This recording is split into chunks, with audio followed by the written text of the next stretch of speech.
Well, hello. This is another episode of a new show called Counter Narrative.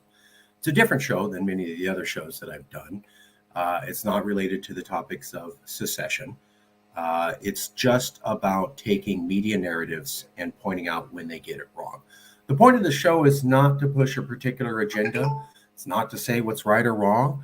It basically goes off the premise of, in a democracy, you should not be lied to. Nobody has the right to misinform you. Nobody has the right to lie to you. You have the ability and the constitutional right to take in all the information yourself, good, bad, and ugly, and make your own decision. And so my only enemy with this show are those that would mislead and produce misinformation. I'm against fake news and I'm against fake information being relayed to different people. So I want to cover something that is part of a continuing counter narrative. We originally started the first show on the Nazi problem in Ukraine is real. This is part 3 of that series. Now, the point of counter narrative is not to focus on this one thing. We thought we were only going to do one show, but the amount of information that's being suppressed by the media about this concept is just unreal. After we do a show, many more people come forward and say, did you know this? Did you know that? There's even more you're missing and more they're hiding. We're simply trying to keep up with the information about how there is an actual Nazi problem in Ukraine, and it is real. The narrative is that there is no Nazi problem in Ukraine. All fake, no issue, no problem at all. And anybody who says that is just repeating Vladimir Putin's talking points. The counter narrative is that that's a lie, and there is a big Nazi problem in Ukraine. As somebody with brown skin and who grew up knowing that I was not white and that I would have died in the concentration camps if I was there at that time for being a product of racial mixture, this is a personal topic for me. I will never turn my back to racism, no matter what good reasoning is popular at the moment. I'll be gone first. So let's get right into the new evidence that we have. We'll start at the top.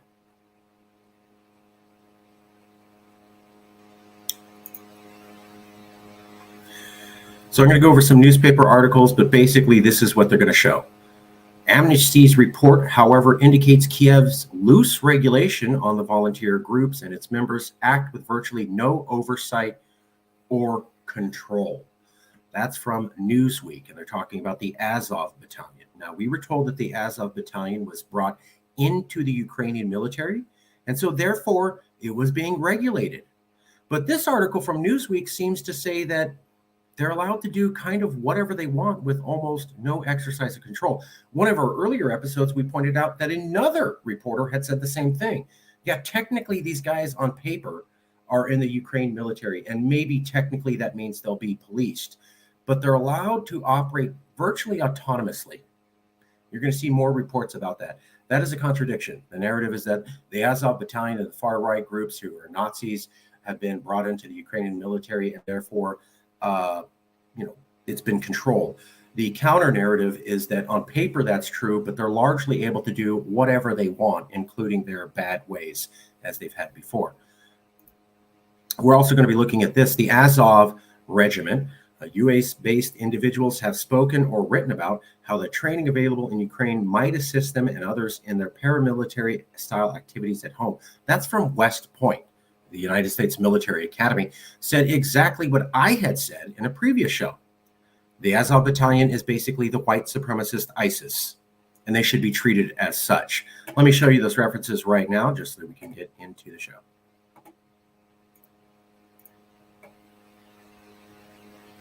Just a second. The computer's a little slow today.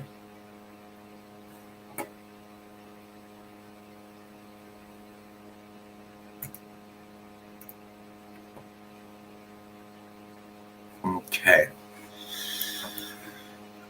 Bear with me, the computer's frozen. So technology, right? It's great when it works. It's not great when it doesn't work. Okay.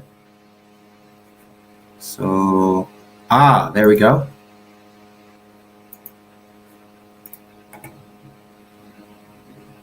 Give it a second. Okay. Here's an article from Newsweek. Now, yes, it's in 2014, but Ukrainian nationalist Azov Battalion is committing ISIS-style war crimes. So here's Newsweek comparing the Azov Battalion to ISIS. Man, it'd be great if I could get this computer to work normally. Could actually do a reasonable show.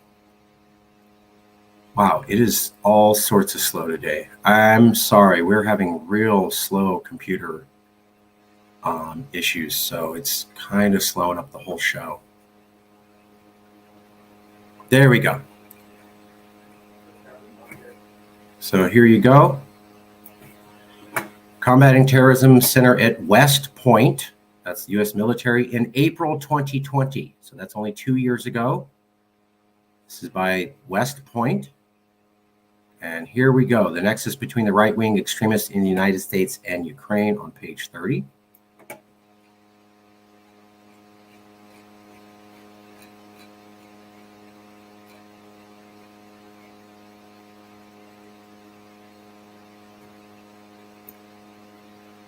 So this is talking about, West Point is talking about how American Nazis are going to Ukraine because they want to work with the Azov Battalion because they're Nazis and they know how to fight and they have weapons. And so they can get weapons and military training in real combat situations so they can come back to America to promote their white supremacist, racist agenda. That's West Point saying that. And then here is a Newsweek saying that. Now, yeah, this Newsweek said it in 2014, but West Point said it in 2020. Azov Battalion and the 8AR Battalion have been involved in widespread abuses, including abductions, unlawful detention, ill treatment, theft, extortion, and possible executions. So the Azov Battalion and groups like it apparently chopped off the heads of separatists in the Donbass region, and that was shown on TV. So this is a group that chops off heads. That's exactly like ISIS. They also hold child war training camps like ISIS, like the Nazis. They also encourage people of their ideology from around the world to join them and learn combat training to spread the revolution back in their own home countries, just like ISIS Azov Battalion. Now, in America, we freaked out about the ISIS, and here's the white supremacist ISIS. We also freaked out about white supremacists in America, but now that you have the nexus between white supremacists and ISIS literally existing, basically nobody in America wants to hear about that. So it's a little bit strange. According to the government, these volunteer forces always operate under an overall command and control of one of the regular forces, Amnesty International told Newsweek. However, Kiev's loose regulation on volunteer groups and its members act virtually with no oversight or control.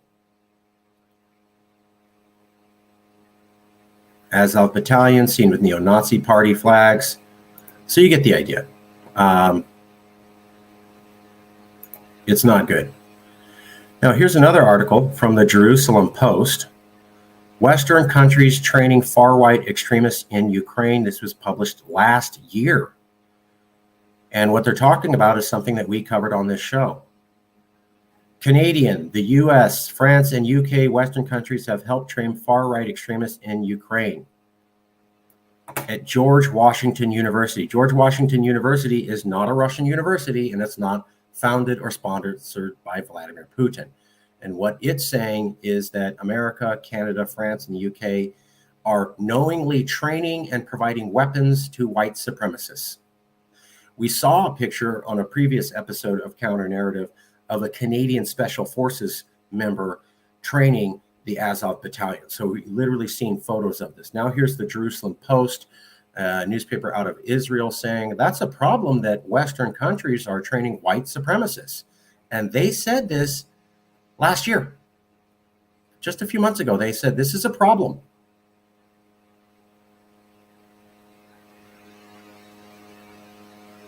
Members have been photographed giving Nazi salutes and have made extremist statements online. The group is led with people ties to the Azov movement.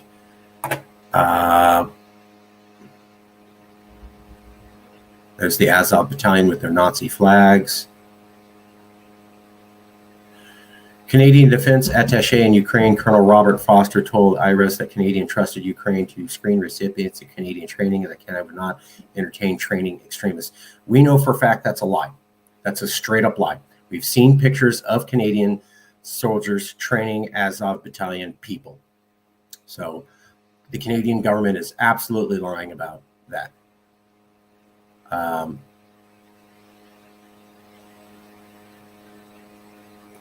The Ukrainian military told IRIS that it does not screen military recruits or cadets for extremist views and ties, while several Western governments training and arming Ukrainian troops said Ukraine was responsible for vetting soldiers. So right there, the Ukrainian government saying, we don't look for extremism or racist or anti-Semitic views at all when we bring people into the military.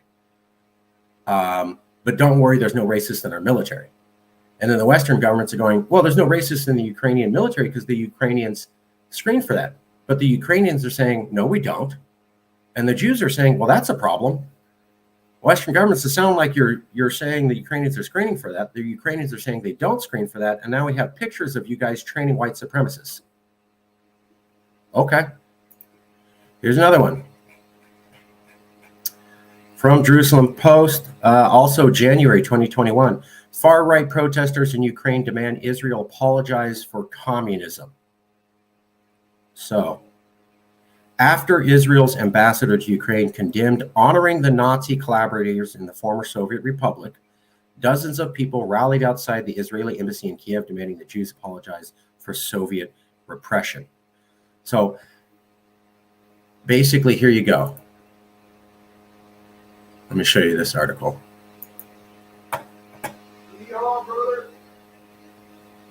And give it a second. Give the computer a second to go over there. The computer's running slow. It'll go in a second. But basically, here we go. Hundreds march with torches in tribute to Nazi collaborator in Ukraine. Again, last year, many participants waved banners carrying the symbol of the far-right Svoboda political party, whose leaders have often made anti-Semitic comments. Here's the Jerusalem Post saying, wow, you have all these neo-Nazis in a torch-lit procession in the Capitol. That's a problem. And you're making anti-Semitic comments. Wow, that's a problem. Hundreds of people marched bearing torches in the capital city of Ukraine Friday, in an annual tribute to the leader who collaborated with Nazi Germany. Israel's ambassador condemned the torchlit march Friday in Kiev in memory of Stephen Bandera, issuing the strongest rebuke yet of an Israeli official of the event, which has grown in scope and rising amid rising nationalism. So they have an annual torchlit march to a neo-Nazi who literally helped the Nazis get 1.2 to 1.6 million Jews killed. That horrifies Israel, to the point that the official ambassador of Israel to Ukraine goes, wow, that is horrifying.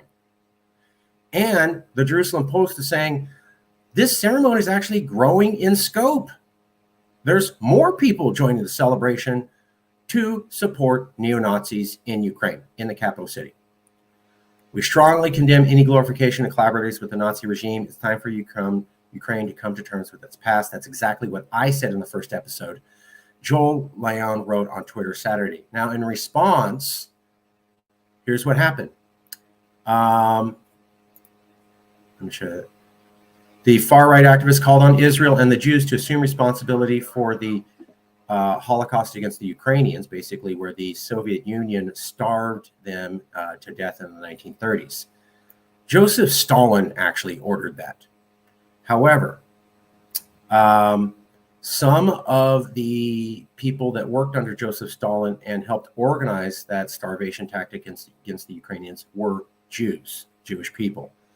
So the Ukrainians are saying it's not Russia that's responsible for the famine against us, even though that's well documented. It's the Jews. The Jews are the source of all the problem. The Jews are the problem with us. The Jews are the one who did the worst discrimination against us.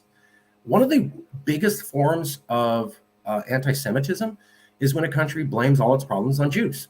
Hitler famously did that. You know, the Jews did this, the Jews did that. All of our problems are because of the Jews. Stalin was a little bit anti-Semitic, and he had the doctor's plot where he said all the Jews were against them. That was also anti-Semitic. And now we have the Ukraine people saying, The Jews were the source of all of our problems. They were the ones who perpetrated the worst thing against us. Let's blame the Jews for doing that. And here's the Jerusalem Post going, wow, that's horrible and racist that you would blame us for something that's a classic sign of anti-Semitism, and that you would do it because we had a problem with you honoring a Nazi. Can't make it up. So let me show you this picture here. So I want to show you this. See this picture? Bunch of people with torches. Now the Western media is going to go, oh, it's just a couple hundred people. No problem. Okay, well, what's this? This was the Unite the Right rally here in America in Virginia, where only a couple hundred people who supported Nazism and racism came out with torches. All of America shut down and started talking about this. So watch. Ukrainians with torches supporting Nazism, Americans with torches supporting Nazism. Hundreds of Ukrainians with torches supporting Nazism, hundreds of Americans with torches supporting Nazism. So what's the difference? What's the difference? So in America, we had the Unite the Right rally with hundreds of Americans supporting Nazism and racism, and America shut down. Everybody was talking about this rally of only a few hundred people and what it meant for America. Americans were completely focused on it. Yet when Ukraine does literally the same thing, we're hearing it's not a problem, it's only a few hundred people. If it's only a few hundred people and not a problem, then why don't you react to it the way you did when we had that here? Why aren't you as upset about literally the same thing in Ukraine as you were when it happened here? So just to review, Newsweek was saying that the Azov Brigade was like white ISIS. So was the U.S. military. They do not police the Azov Brigade. They let them do kind of whatever they want independently. Additionally, the Ukrainian military does not screen people for extremist views. The West lies about this and says we thought Ukraine's doing it when they're not. The Ukrainian military's failure to check Centuria activity suggests a level of tolerance on its part for the apparent proliferation of far-right ideology and influence with the United Armed Forces. So that's the Jerusalem Israeli newspaper saying it looks like the Ukrainians, while not all of them belong to the Azov Brigade, have a tolerance for their far-right extremism. That's literally what I said, that the problem is much larger. And while the Azov Brigade may be small, around 2%, and the Svoboda political party around 2%, they're the tip of the iceberg. There's a larger problem here. And pointing out that Israel was shocked that people in the major city of Kiev would salute a Nazi Holocaust perpetrator. And in return, a lot more Ukrainians blamed Jewish people for their problems, which is a classic sign of anti-Semitism. Ukrainian media, oh, we'll get to this. Here you go. Let me show you this one.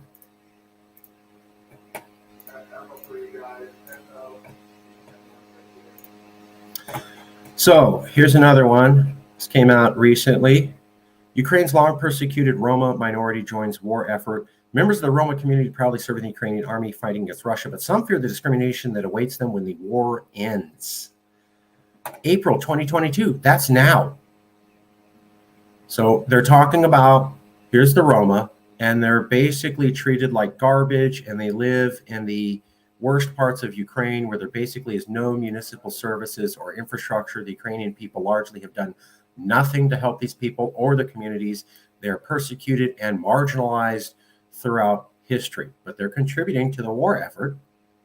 However,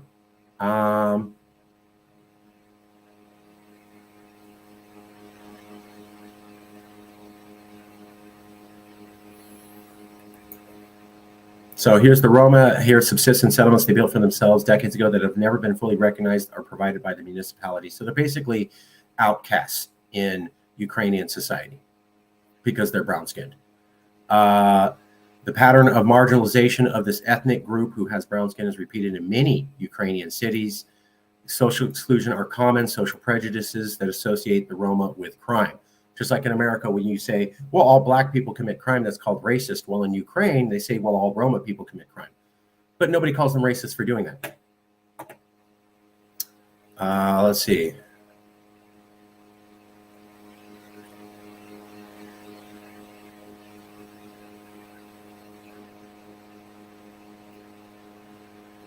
Ukrainian media outlets have not been too proactive in reporting the Roma community's efforts, and many in Ukraine are unaware of their contribution. So the Ukrainian media, which is not controlled by the Svoboda political party or the Azov Brigade, is basically not covering these minorities who are treated like garbage and seen as not real Ukrainians and given no basic infrastructure for the last couple of decades and ostracized from the community. Even when they're literally dying for their country, basic mainstream Ukrainian media doesn't cover it at all.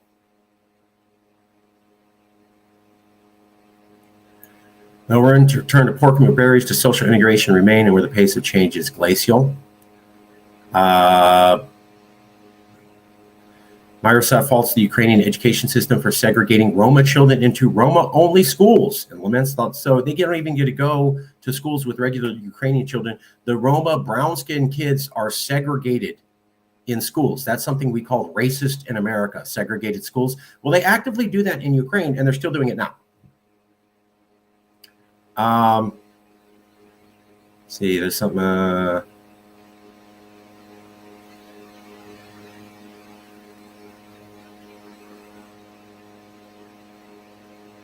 you go. In one such case, a 23-year-old Roma man, David Pop, from a village near Uzhhorod, was stabbed to death while sleeping in a migrant camp outside Lviv.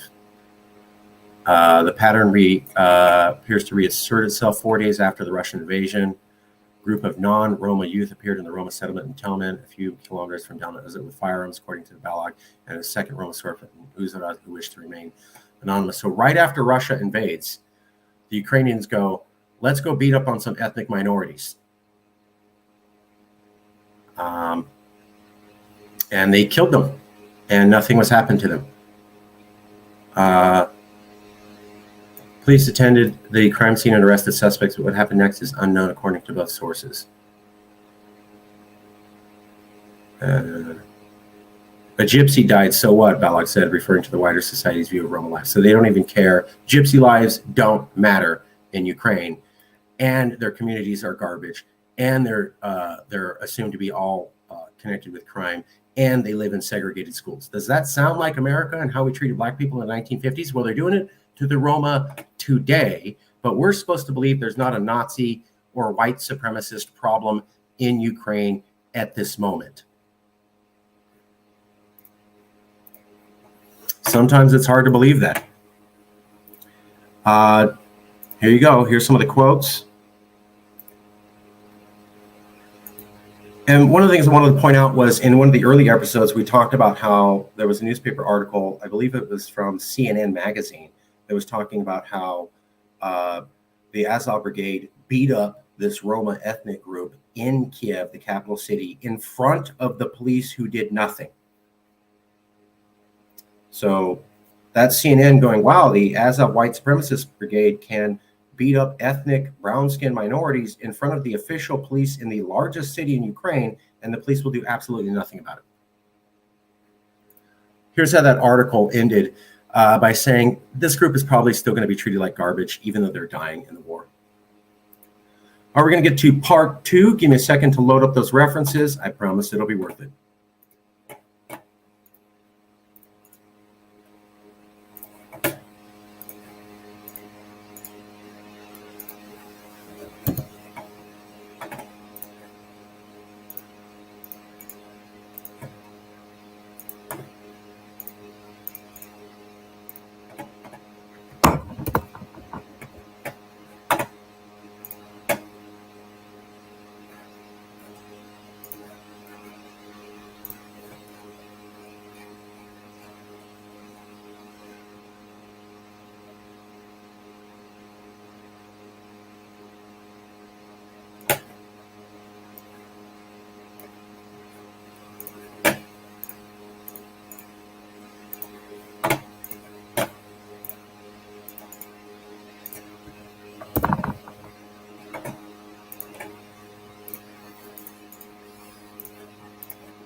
Okay, part two.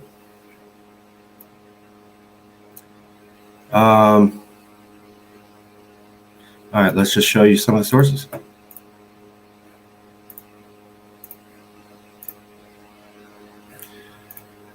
Now, the first one was how the West enabled genocide in Mariupol with its misguided Azov obsession. Here's this guy saying, well, yeah, the Azov Brigade is there, but you guys are overly focusing on them, and it's not that big a problem. Give me 1 second.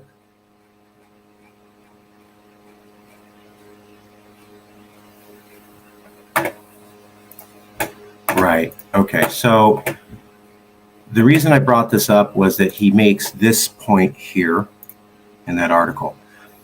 And I didn't know this, and nobody in the West is talking about this. They're going, well, the Svoboda political party is small, and they only got 2% of the vote. Well, in 2012, they got 11% of the vote. 11% significant, 10% significant. No one in the West is mentioning that at all. They're saying this is a small political party, and almost nobody in Ukraine likes them. Absolutely no one is mentioning that there was about 10.45% of the vote went to Svoboda. You won't see that anywhere. But here it is in this article. See, and he's slamming the focus on the Azov Brigade, but then he points out a statistic that nobody else covers, which is that they're much larger in previous elections than they've ever been. Nobody's talking about how they got 10%. You'll only hear 2% ever mentioned. Here's another one. Here's another article by someone saying, hey, okay, yeah, there's an Azov battalion, but you're really, you're getting it wrong by focusing on them, and you're basically doing Putin's work. Ukraine has a very real and credible far-right problem. This is the New Statesman saying that, and this is in April 2022. Ukraine has a real and credible far-right problem, but it is one that at this moment is significantly less politically successful than many of its European neighbors. So we're being told the narrative that there is no far-right problem, no Nazi problem in Ukraine at all. Here's the New Statesman saying, actually, that's wrong. Ukraine does have a far-right problem, and it is real, and it does exist, contradicting the narrative. But then they come back and go, well, but by overly focusing on it, you're really taking away from what's really important. Any discussion on combating Ukraine's far right needs to start by defending Ukrainian democracy first and foremost. Otherwise, it is merely another weapon to advance strategic aims of the far right totalitarian regime that is seeking to crush Ukraine. So here's the thing. This statement is a complete lie. As we covered in the first episode, they go, well, okay, the Azov Brigade is racist and white supremacist, but you have racists and white supremacists in America. So it's just like here in Ukraine. No. So Ukraine has many statues.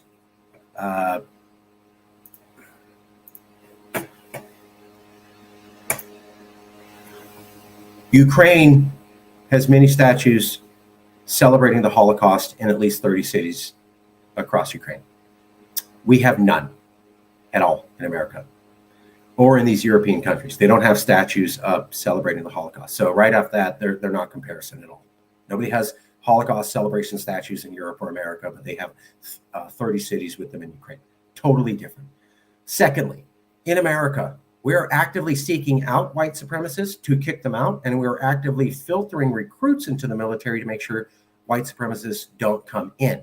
We've literally seen Ukraine is not filtering their recruits to make sure that white supremacists come in, and they do have an official white supremacist brigade, the Azov Brigade, as part of their military. There is no sixth branch of the U.S. military. It doesn't go Marine Corps, Air Force, Army, Navy, Coast Guard, white supremacist branch. Doesn't exist in America, doesn't exist in Europe, but it does exist in Ukraine. They have an official white supremacist Nazi branch. We don't have anything like that. They also are not weeding out these people. They've said so. We are. Secondly, there is nobody with a Nazi patch on their arm or who said, I like Hitler and the Nazi philosophy who's in Congress or has ever sat in Congress, at least since the 1950s. People may say racist things and they'll be removed from power like we saw with Steve King and Marjorie Taylor Greene. People may accuse those people of being Nazis, but they never said that I'm Nazis. Whereas in Ukraine, Unlike other European countries, we literally have people saying, I think Nazis are cool, I like the Nazis, and I want to be in the party. So absolutely a total lie to compare what's going on in Ukraine to here. It is much more integrated into the army, the military, and the culture. We do not allow Holocaust statues here. We do not look the other way when racist people join the military. We do not screen for them. We do not give racist branches with a history of racism autonomy to do whatever they want. And we do not let known avowed Nazis and people who salute the Nazi party to have any sort of seat in parliament. Show me where that happens in Europe either.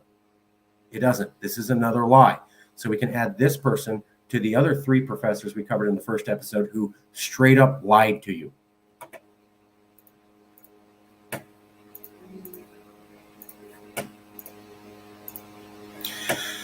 This is going to get really interesting. So, how Ukraine's Jewish president Volodymyr Zelensky made peace with neo-Nazi paramilitaries on the front lines of war with Russia. This is going to be pretty good. So basically, what this is saying is that elected on a platform of de-escalation of hostilities with Russia, Zelensky was determined to enforce the so-called Steinmeier formula conceived by then German Foreign Minister Walter Steinmeier, which called for elections in the Russian-speaking regions of Donetsk and Lugansk. In the face-to-face confrontations with militants from the neo-Nazi Azov Battalion, who had launched a campaign to sabotage that peace initiative called No to Capitulation, Zelensky encountered a wall of abstinency. With appeals for disengagement from the front lines firmly rejected by Zelensky, Zelensky melted down on camera.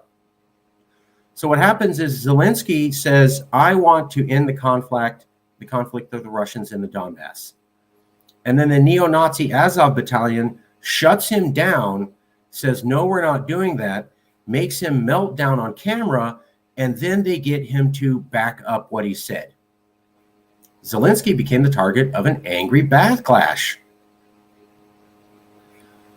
A white supremacist guy said he vowed thousands of voters to Zalot if Zelensky pressed any further. Meanwhile, a parliamentarian from the party of former Ukrainian President Petro Poroshenko openly fantasized about Zelensky being blown to bits by a militant's grenade. So Zelensky tried to calm the thing down. The Azov Battalion said, we're not having peace. These were the guys who were documented chopping off the heads of the dissidents like ISIS. And then Zelensky got frustrated. Here's the video. And then Zelensky backed down, and Zelensky did what the white supremacist said. So Zelensky was going to try to do peace. He was contradicted by the white supremacists, and then he lost his cool in this video, frustrated by them, and then he backed down to the white supremacists. That's what actually happened. Here's another one, and this is how much. In December 2021, Zelensky would be seen delivering a Hero of Ukraine award to the leader of the fascistic right sector in a ceremony in Ukraine's parliament. So let's go down.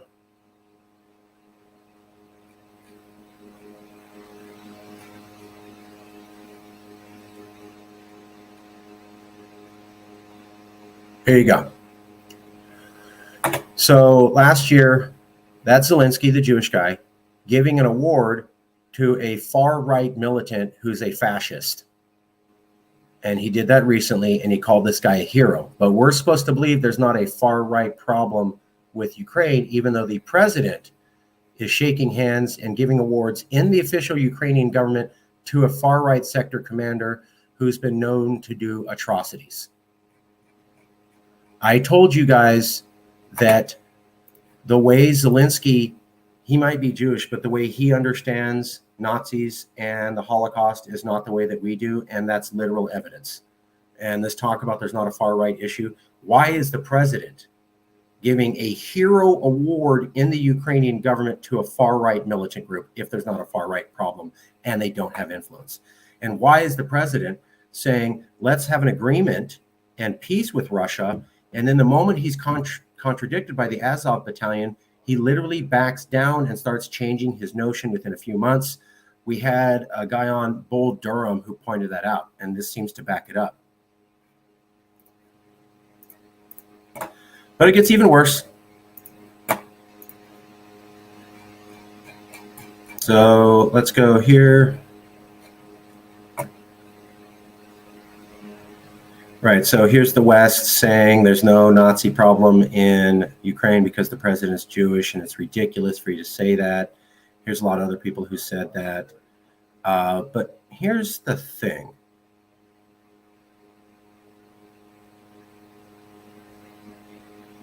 Here's the Azov Battalion, or the Patriots for Life. They beat up and shoot at political parties that are opposite from them. That's how democracy loving they are. These are the guys that Zelensky's hanging out and giving hero awards to, people who will shoot an opposition political party like they do in failed countries. So here's Zelensky. He failed to rein in the neo-Nazis, and he wound up collaborating with them. Now gets interesting. So here's Zelensky in a picture with veterans, including Yevhen Karas and Dmytro Shartovsky, an Azov battalion leader. So Zelensky is specifically meeting with the neo-Nazi Azov battalion. He knows who they are, and he's sitting down with them at the thing. Let me show you this.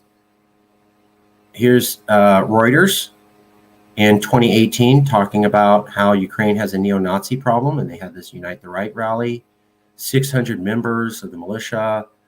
Many of the members come from the Azov movement. It uses Nazi-era symbolism and recruits neo-Nazis into its rank.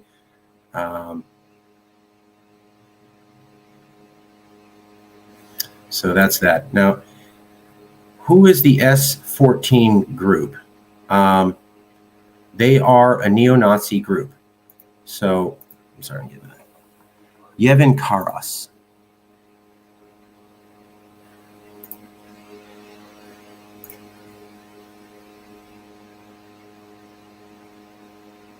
Give me a second.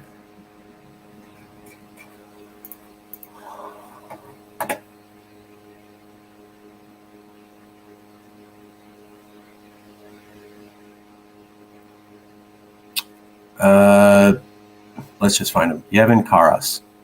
Give me a second here.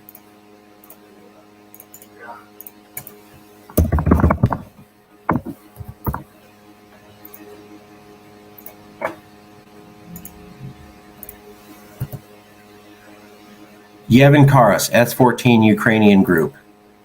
So Yevhen Karas is part of this group, which is S-14. S-14 is the 14 words of the Nazis about how they're going to protect the white race from everybody. So literal neo-Nazi group. The name S-14 comes from a Nazi saying, and here's the president with the leader of the S-14 neo-Nazi group, Yevhen Karas, and then he's also with Dmytro Shatrovsky, who's the Azov battalion or a neo-Nazi battalion. So Jewish president sits down at table with literal neo-Nazi group whose name is about a Nazi phrase about how you need to protect white people, and another neo-Nazi group. So that's the president last year sitting down with two neo-Nazi groups. Here's one, S-14.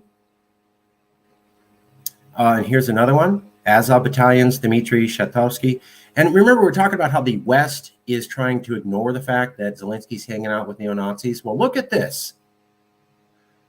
Dmitry Shatovsky from the Azov Brigade, a neo-Nazi, spoke on the main stage of the Ministry of Veterans Affairs Forum. That's the official Ukrainian Ministry of Veterans Affairs Forum. So a neo-Nazi gets to be part of the official Ukrainian government talking about veterans. And in the front of this row was America's top diplomat in Ukraine, William Taylor. And this event was funded by USAID, which gets its money from the U.S. government. So the U.S. government has official ambassadors at meetings with neo-Nazis that are funded by your tax dollars from the U.S. government. And these neo-Nazis get to hang out with the president. So Azov Battalion, neo-Nazis, hey, did you want to meet America's top diplomat in Ukraine? Sure. Would you like to receive money funding you to spread your message of hate? Sure. Hey, Zelensky, would you like to meet with another Nazi group whose name is basically means screw everybody who's not white? Sure. That's the picture of him doing it. There you go. So, and this is on top of the time that Zelensky showed up on TV with Azov battalion members to the Greek parliament. March 2022. This is only a few months ago. So this is the second time we have seen Zelensky specifically hanging out live on video with neo-Nazis. I didn't even know this first time that happened. And that's why I'm doing the show. This was not mentioned at all. You won't see this anywhere. So met with them, hung out with them. Here's the C-14 gang beating people up. Oh, that's my good one. So, in a March 2018 report by Reuters stated that C-14 and Kiev city government recently signed an agreement allowing C-14 to establish a municipal guard to patrol the streets, effectively giving them the sanction of the state to carry out pogroms. So, the capital city of Ukraine agreed to work with a Nazi group whose name is literally based upon a Nazi phrase and said, you can police the city however you want. We then have reports of this group beating up brown-skinned people, the Roma, in front of the police doing nothing. And that would back this up. By the way, if you don't trust the source, here's Reuters saying the exact same thing in 2018. So some of this has been covered already, but here we go. It's okay to police the streets. It's okay to beat up brown-skinned people who are ethnic minorities, and the police in the capital city will do absolutely nothing because they basically said you can act out your pogroms. But we're supposed to believe there's not a neo-Nazi problem, even though the president was photographed with 2 neo-Nazis before, and then he also did a speech to the Greek government with additional neo-Nazis. Another thing that Reuters pointed out was, yeah, okay, these militias are part of the Ukrainian military, but they've resisted full integration. The Azov Brigade runs its own children's training camp, which we covered in the show. And they've also figured out how to get the Ukrainian military to say that if you want to join the Azov Brigade, you can leave the normal Ukrainian military and then join the Azov Brigade. So, yeah, they're part of the Ukrainian military, but they have their own children's training camp. They can do whatever they want in Kiev, the capital city, with the police not doing anything. They've used that to attack ethnic minorities. And they have it situated with the Ukrainian military where you have to leave the Ukrainian military to join the Azov Brigade. And they're actively pulling troops out of the Ukrainian military into the Azov Brigade because they want to keep their far-right extremism. Ukraine is not the only country that must contend with the resurgent far-right, but Kiev's recent efforts to incorporate independent armed groups into its regular forces, as well as a continual national sense of indebtedness to the militias for the defense of the homeland, make addressing the ultra-nationalist threat considerably more complicated elsewhere. That's exactly what I was saying. So yes, there's racists, but it's a whole other level of integration. You cannot give people hero status awards, say they're the victors of something, have them meet the president, and then say, well, they have no real influence. They got the president to back down on his plan of peace. They've got the president to meet with 2 of their groups at a meeting in the president's office. They got the president to give them a hero award in front of the government, and then they got the president to do another video with them in front of the Greek government. So you're going to hear that 2%. They're only 2% of the military, the Azov Brigade, and the Svoboda political party is only 2%. Okay, but if they're so tiny and insignificant, then why do they get hero awards? Why are they called heroes? Why do they have a following in the media? Why does the president feel he needs to meet with them? Why do 2 different presidents, Poroshenko and Zelensky, both give them hero awards? And why is the president here doing routine television conferences with them? If they're insignificant, he shouldn't have to back down to them. He shouldn't have to meet them. He shouldn't have to give them hero awards. And he shouldn't have to show up on TV with them.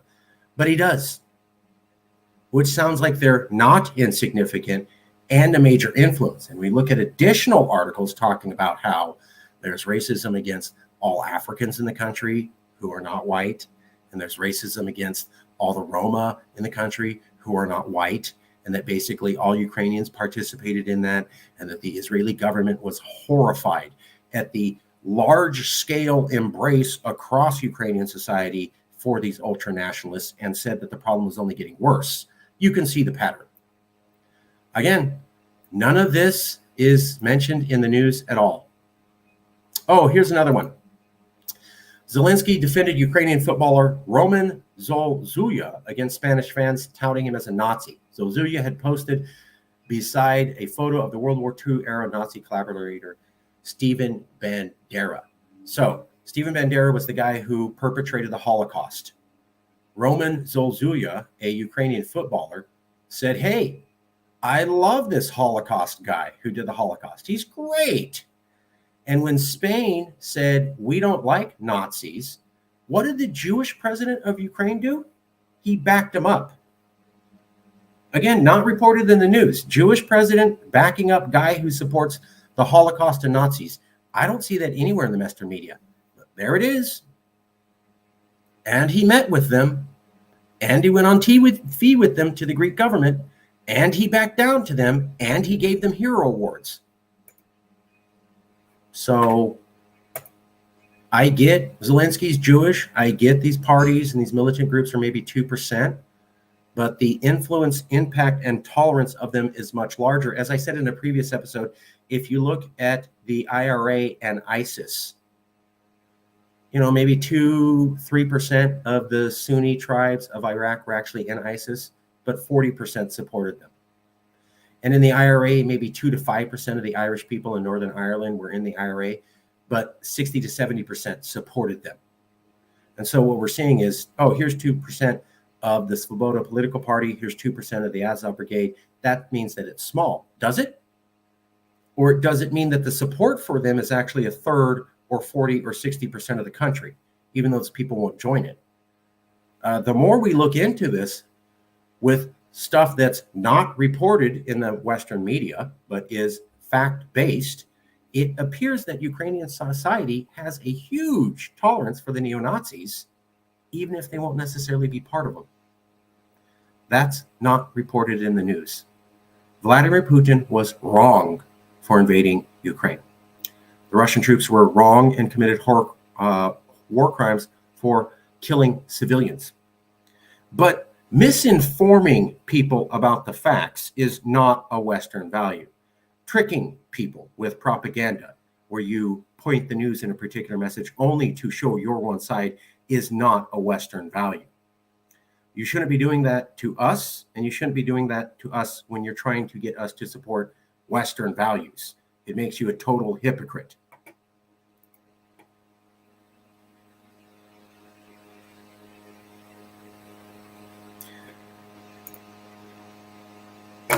All right, we got a few more.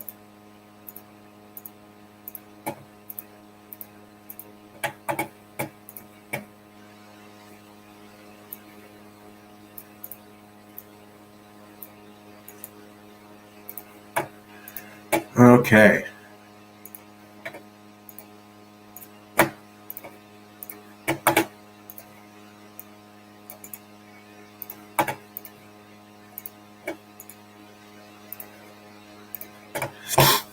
So we talked about how the Greek government is, the Greek people are upset at their government for giving weapons to Ukraine because they feel that those weapons will fall into the hands of neo-Nazis. You're not going to hear about that, but the Greek people are upset at their government for giving weapons to Ukraine because they said, you're helping Nazis. And then when Zelensky showed up on TV with Nazis, that really pushed the Greeks over the edge. But here's another point. U.S. government can't actually guarantee that even though it banned weapons sales to them, that they know the weapons aren't falling to them because they're part of the Ukrainian government. And the Ukrainian government actually went out and recruited neo-Nazis because they were the only people willing to kill fellow Ukrainians. Let me show you that reference.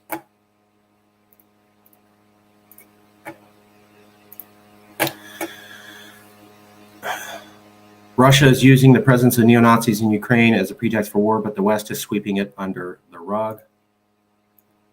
Again, the Azov Brigade.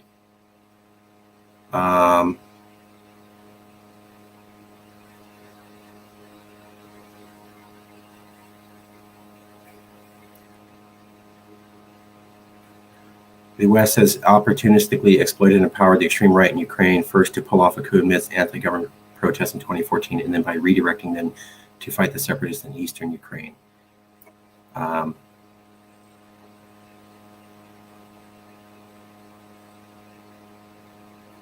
Ukraine's extreme right-wing Svoboda Party and its founders, Oleh Tanyibok and Andriy Palubi played leading roles in the U.S.-backed coup in February 2014 during an infamously leaked phone conversation before the Ukrainian government's ouster. U.S. Secretary of State Victoria Nuland and Ambassador Jeffrey Pratt mentioned Taliabuk as one of the leaders they were working with, even as they tried to exclude him from a official position in the government. So that is the U.S. government actively working with neo-Nazis to create the new Ukrainian government, and then lying and acting like it didn't happen. Now, before you say that didn't happen, let's just do a quick check. Let's do a check. Let's see what happens. Is the media lying to us? Are they not? I shouldn't find anything at all.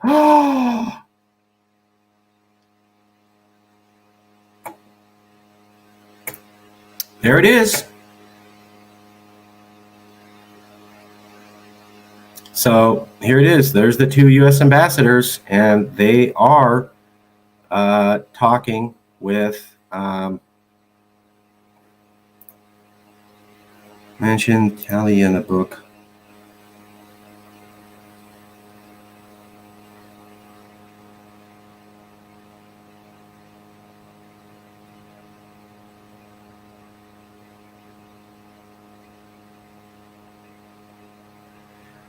Nuland and Pratt are heard discussing strategies to work with the three main opposition figures, Klitschko, Arseniy Yatsenyuk, former Ukrainian economic minister, and Ole Tyahnybok, the far-right nationalist opposition leader. There it is. So there's Victoria Nuland. By the way, she's the one that admitted on TV that there are bioweapons research facilities that are so dangerous that they could cause mass contagion, built by the U.S. government right on the border of Russia. Now, we're supposed to believe those aren't bioweapons labs, they're bio-research facilities, but they were built by America. They were built right on the Russian border. Why would you do that? And they're so dangerous that Victoria Nuland was worried about new pandemics getting out. So you have diseases in there that could kill a lot of people, and you manage to house all those buildings right on the border with Russia, but Russia should not see that as a strategic threat at all. That same person who did that is also the person who literally talked about including neo-Nazis in the government. It's true. So just to let you know that.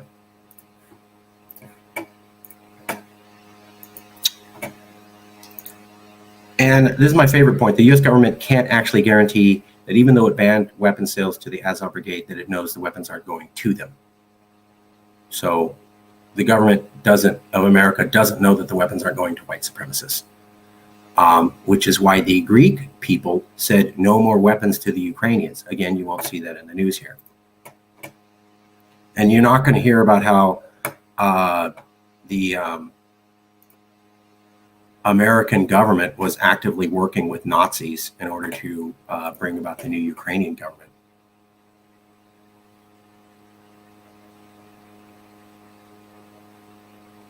Okay, this is another good one.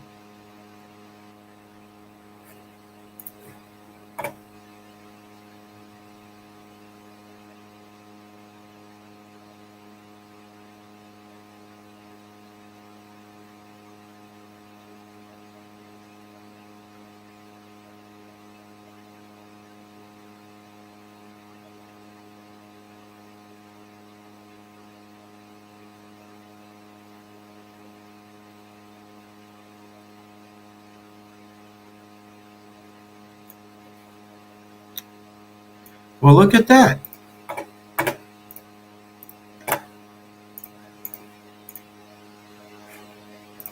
Remember how I just showed you a video of a bunch of Ukrainians celebrating Nazism with torches in the street, and it terrified Israel?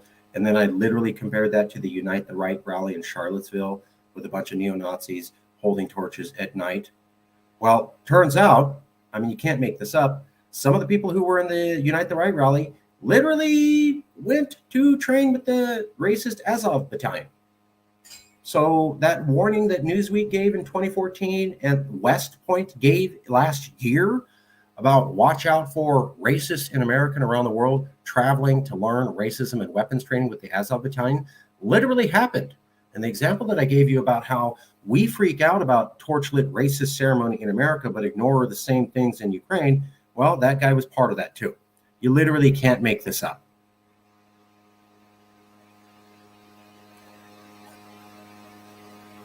Here you go. Azov Battalion is only 2%. That's what they're showing in 2019. Watch how they don't mention they were 10% in 2012, and don't mention how they're given hero status and given awards in the government there, and appear on TV and appear in meetings with the president. Not mentioned at all. So in 2019, they were banned from Facebook. And they claimed the Azov Battalion was banned, classing the Azov alongside members as ISIS and the KKK. Again, Facebook comparing the Azov Battalion to the ISIS and KKK. But last week, during the war, for the time being, we are now making a narrow exception for praise of the Azov Regiment, strictly in the context of defending Ukraine. So Ukraine said in 2019, wow, these guys are racist and horrible like KKK and ISIS. And then when the war broke out, they go, you know what, actually, you can celebrate this white supremacist Nazi group.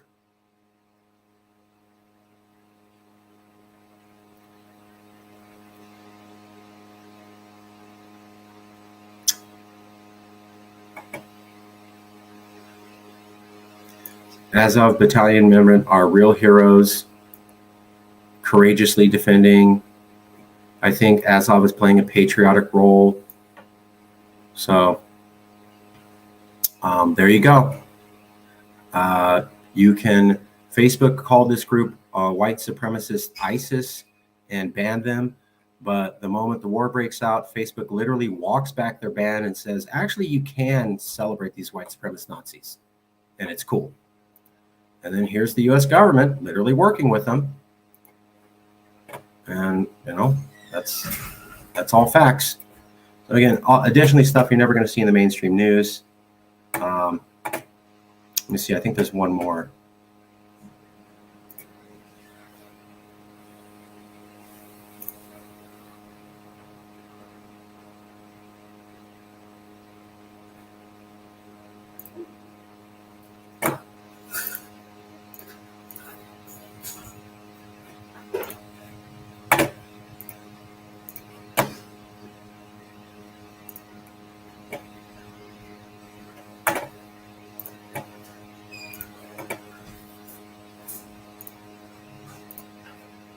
Just a second. We're almost there.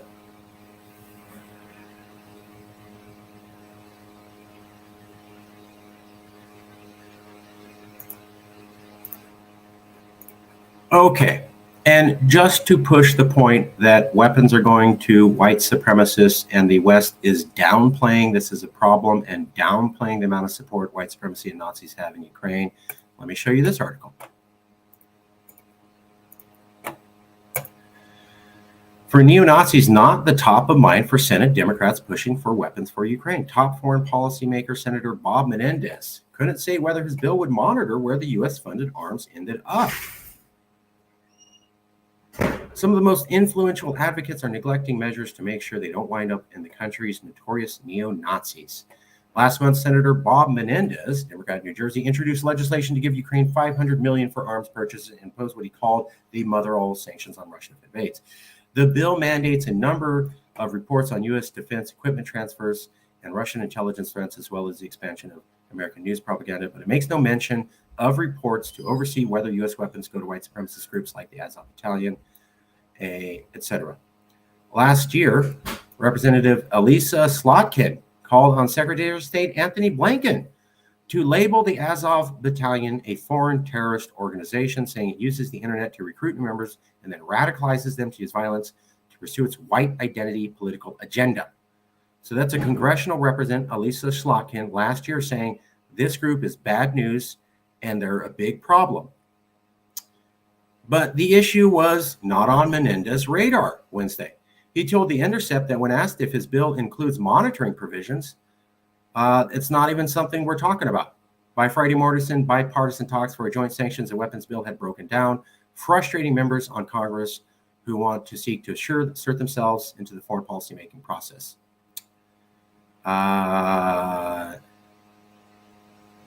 Menendez is the Democrats' most powerful foreign policy maker in the Senate, and his stance appears to reflect the dominant mood in Washington. So Menendez isn't the only member of Congress who appears unconcerned that U.S.-funded weapons could fall into the wrong hands. I'm not considering any of that right now, said Senator Jeannie Shaheen, Democrat, New Hampshire, who chairs the Foreign Relations Subcommittee.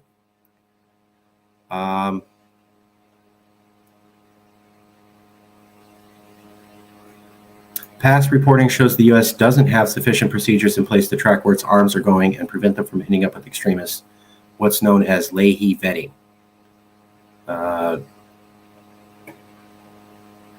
Process is supposed to certify whether foreign forces have committed gross human rights violations before greenlighting U.S. government support, but that proved ineffective in making sure the neo-Nazis in the Azov Battalion weren't receiving U.S. training, the Daily Beast reported.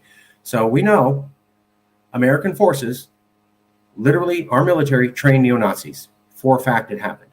And now, after we know that they're neo-Nazis and we know that they were given training and that wasn't supposed to happen, and the Greek people are freaking out about weapons falling to neo-Nazis, here's Senate Democrats, multiple ones of them, saying, yeah, we're going to give weapons to Ukraine. Hey, do you have any thinking about making sure those weapons don't fall in the hands of neo-Nazis? No, we're not thinking about that at all. We don't care. So there it is. This is what I was saying. The West is looking the other way at these neo-Nazis because they want to stick it to Russia, but it is a problem. And literally, we can see them doing that while they pursue laws. They are not concerned about these weapons falling into the hands of neo-Nazis. They didn't even think about that. And that includes the top Democrats in the Senate who work on foreign policy. Unconcerned about weapons falling to the neo-Nazis, even though we knew that training, military training, did happen to the neo-Nazis. Congress has passed measures signed into law repeatedly since 2018 forbidding funds and arms going to and training to the Azov Battalion. But when the bill reached the Senate, Tlaib's amendment was stripped from the final version during negotiations. So Rashada Tlaib wanted to vet forces receiving U.S. military assistance for violent ideologies, including those that are white, identity, terrorist, anti-Semitic, or anti-Islamic. And the American Senate stripped that language from the bill. So the American government said, we're not going to include language that says we can't give weapons to people who are white, identity terrorists, anti-Semitic, or anti-Islamophobic. Why would the American government refuse to include that language in a bill? Unless they knew it meant weapons were not going to go to the Azov Brigade, which they trained, and which, while they're making a new bill, they made sure to provide absolutely no protocols in to make sure that those people weren't armed again. Menendez and Shaheen appear unaware of past failures to enforce the law against funding the Azov Brigade. So there you go. Finally, I want to give it up to this person here. Katie Halper. Katie Halper is, I mean, I'm sure there's more people, but she is the only person of Jewish heritage that I have seen on anything close to mainstream media saying, yes, there is a Nazi problem. I have not seen anybody else bringing this up. So let's take a listen. Katie, welcome. Thanks for having me. And so, Katie, Zelensky early in his presidential tenure had kind of a famous kind of standoff with the Azov Battalion, which the Azov Battalion kind of won that standoff. It's complicated, and Ukraine isn't much more complicated than Ukrainian politics. But Zelensky did not come out of that on top, having attempted to kind of get control of or box in Azov Battalion. Instead, the Azov Battalion continued, it seems, to kind of grow in strength. So what does it say to you that both Facebook is now allowing praise of this brigade, and also that CNN is bringing them on without really putting into context exactly the roots of this element? Yeah, I mean, I think that it's a very scary combination of what we saw on Facebook, for instance, as the Intercept reported, you just referred to, right? So allowing the praise of the Azov Battalion, which has major neo-Nazi and fascist insignia, symbology, kind of an aesthetic ideology, very anti-immigrant, very So that is, I just wanted to give a shout out to her because that is the only person that I've seen mention that this is a problem. You're just not going to see it. I know many people may not watch this episode, but I wanted to point out we've done 3 episodes of counter narrative on this one issue because there's so much material that's been suppressed and you've been lied to. It's not right. You deserve to know the truth, and racism and tolerance for racism is never a good idea and never worthwhile. You may think it is, but it's a Faustian bargain, meaning a bargain with the devil. And when you make bargains with the devil, you always lose. Thank you, and that's been another episode of Counter Narrative.